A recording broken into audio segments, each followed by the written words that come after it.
Assalamualaikum anak-anak ibu semuanya. Bagaimana kabarnya pada pagi hari ini? Alhamdulillah semuanya dalam keadaan baik ya dan sehat. Dan sebelum kita mulai pembelajaran, supaya pembelajarannya mudah dimengerti dan mudah dipahami, lebih baik kita berdoa dulu ya. Dan sebelum berdoa, supaya kita lebih semangat untuk belajarnya, kita nyanyi dulu. 1, 2, 3. Tangan ke atas menggapai bintang, tangan ke samping burung yang terbang, tangan ke depan ikan berenang, duduk yang manis siap berdoa. Putar-putar tangan diputar, lung-gulung-gulung tangan digulung, kiri, kanan, atas, bawah, siap berdoa. Yuk kita berdoa ya.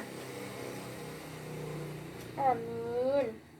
Baiklah, ibu akan absen terlebih dahulu ya. Apakah anak-anak ibu masih ingat apa pembelajaran kita yang minggu lalu? Ya, betul.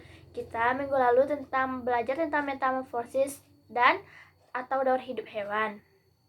Apakah anak-anak ibu masih ingat pembelajaran kita minggu lalu? Ya, betul. Kita belajar minggu lalu yaitu tentang daur hidup hewan atau disebut dengan metamorfosis. Yang kita belajar minggu lalu itu adalah metamorfosis sempurna. Adakah anak-anak ibu semua masih ingat apa saja hewan yang metamorfosis dengan sempurna? Ya, betul. Seperti katak, nyamuk, semut, lebah, dan sebagainya.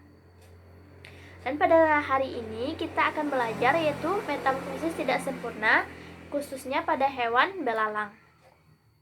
Nah, ibu apakah tahu itu metamorfosis tidak sempurna? Baiklah, ibu akan menjelaskan apa itu metamorfosis tidak sempurna. Metamorfosis tidak sempurna itu adalah metamorfosis yang tidak mengalami fase pupa atau larvanya. Dia itu langsung dewasa atau disebut dengan imago. Contoh hewan yang metamorfosis tidak sempurna yaitu seperti kecoa, jangkrik, belalang. Dan pada hari ini kita akan belajar tentang metamorfosis belalang. Baiklah anak ibu, selanjutnya kita belajar itu tentang jenis-jenis belalang ya. Kan sudah ada di papan tulisnya tuh kelihatan, ibu sudah menampilkan ada 4 jenis belalang. Yang pertama belalang sembah. Apakah anak ibu pernah nonton Pinipin? Pernah. Di episode berapa itu ibu lupa juga kan?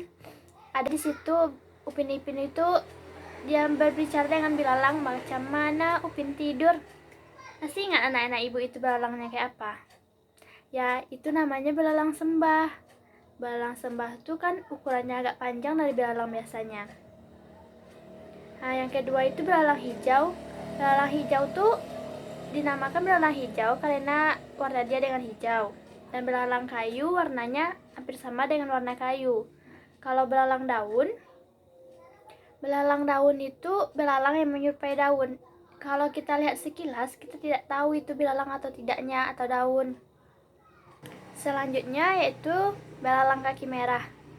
Belalang kaki merah ini lumayan langka sih, lumayan susah kita temukan sekarang karena dia udah punah. Dinamakan kaki merah karena kakinya emang berwarna merah seperti gambar yang ibu tampilkan tersebut.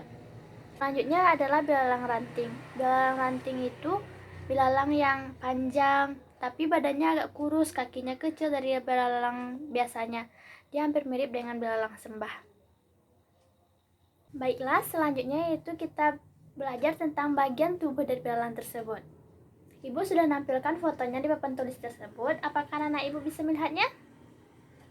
Ya, apa aja yang bisa anak ibu lihat? Baiklah, pertama kita belajar tentang di kepalanya dulu ya. Apa yang ada di kepalanya? Ya, betul. Ada antena 2, ada mata 2. Apakah anak ibu tahu apa fungsi dari antena belalang tersebut?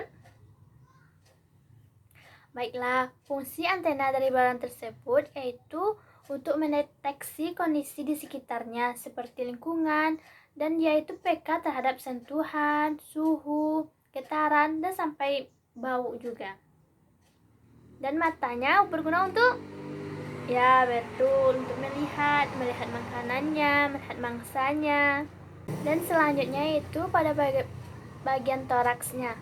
Toraks belalang itu meliputi bagian depan yang disebut dengan protoraks, dan bagian tengahnya yang disebut dengan mesotoraks, dan bagian belakangnya disebut metatoraks.